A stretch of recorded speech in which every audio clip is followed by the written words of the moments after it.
morning, everybody. Thanks for being here. Um, like I was saying earlier, it's just been a beautiful fall so far on October. October is probably one of my favorite months. October, November, I don't know. But October I really like. It's when the leaves are starting to change, and it's the real change is apparent before you. Um, uh, Speaking of the change, this kind of leads me into some of the thoughts I've had. I've been contemplating the Diamond Sutra over the last couple weeks now, and um, there's one word that's always it's in there that it has caught me, and it's the word notion. But before I get on to that, I'm going to read some things from the Dhammapada. So if you could put your hands in Hapchang. And this is from my favorite verse. I always go back to this over and over and over because I need to continue to learn from it. It's twin verses. The Buddha says, our life is shaped by our minds. We become what we think. Suffering follows an evil thought as the wheel of a cart follows the oxen that draws it. Our life is shaped by our minds. We become what we think. Joy follows a pure thought like a shadow that never leaves.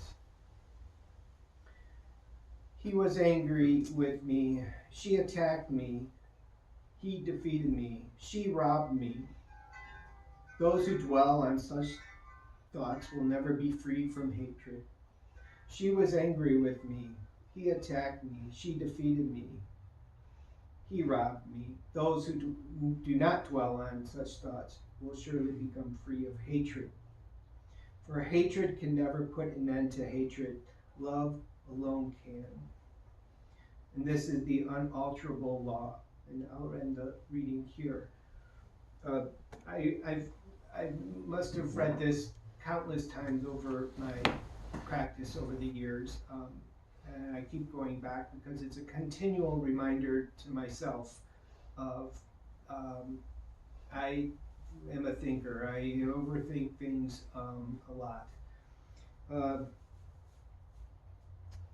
And I have a little note down here that says, at the end here, it says, for hatred never put an end to hatred.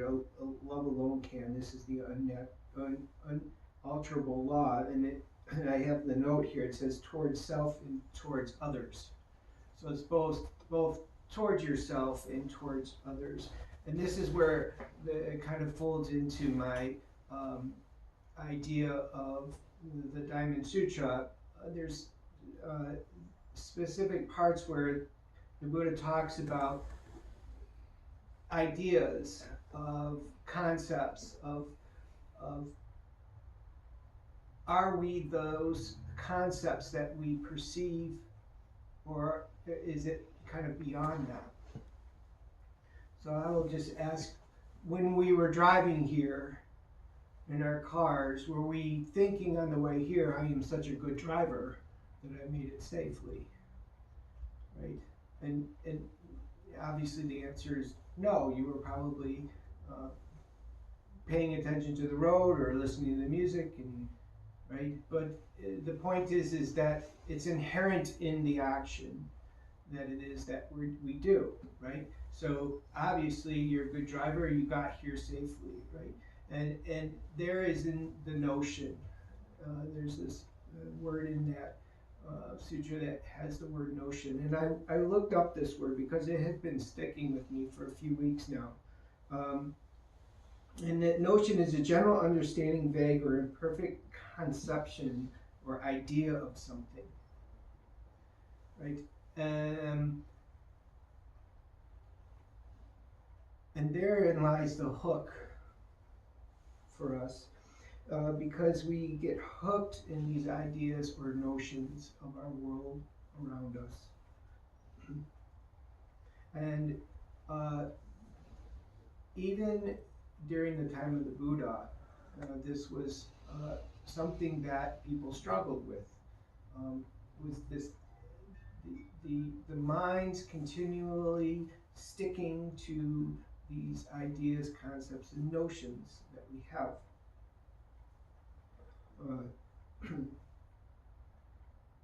Part of the answers to those things is our practice, obviously. Right? So when we are practicing and we allow ourselves to drop our thinking, then what happens then? What happens then is openness happens. An opportunity for openness happens. Clarity, maybe more clarity for you happens.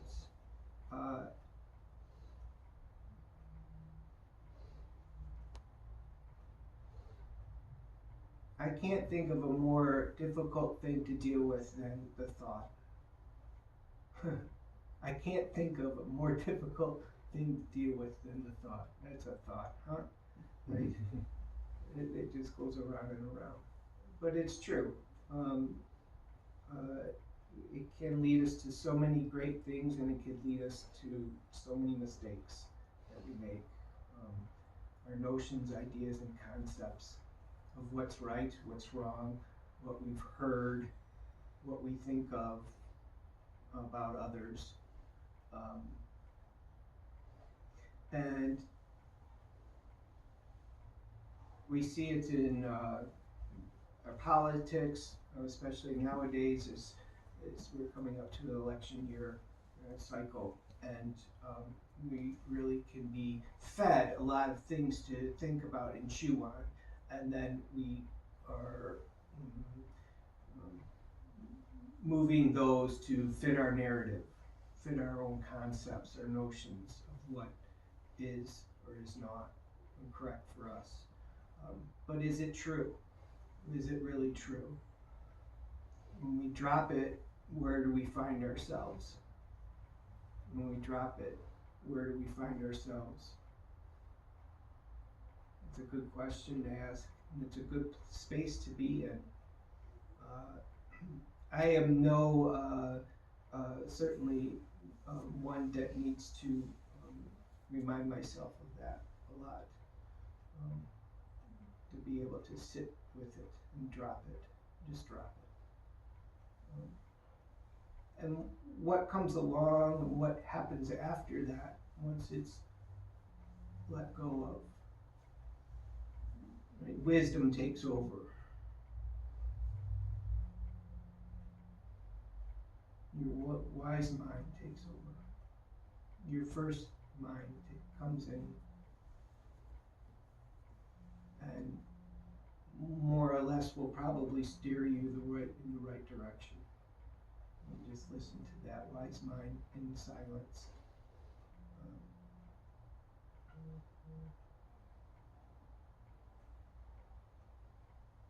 So if there's any certainty, if there's any ideas of right and wrong that is concrete in you, I would allow myself to sit with it in silence and see what comes up.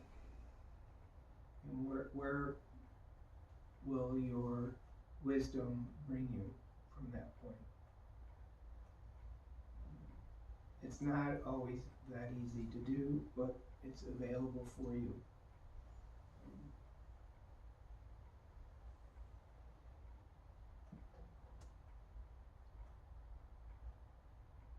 I really appreciate the silence now with everything that's going on. Because it allows us to wash clean, wash the stuff that sticks to our mind. And we can move forward with that in a very wise way, in a very positive way for our lives. So I want to end this with something that we went to a farm yesterday, and we went into the maze of corn, and my thinking got the better of me then too, because I was walking. I was sure I was right and not left, and straight and not back, and I sure enough got myself pretty lost in this maze of corn, right? So, so someone just said, look up, and there was in the distance there was the bridge with the flags. That's where we're trying to get to, and so, you know, instead of in my mind figuring it out, all I needed to do was look up and then make my way there. It was brilliant, and I'm not sure how I made it out though to be here today. So I think my little guides they found the way. So anyway, everybody be well. Thank you.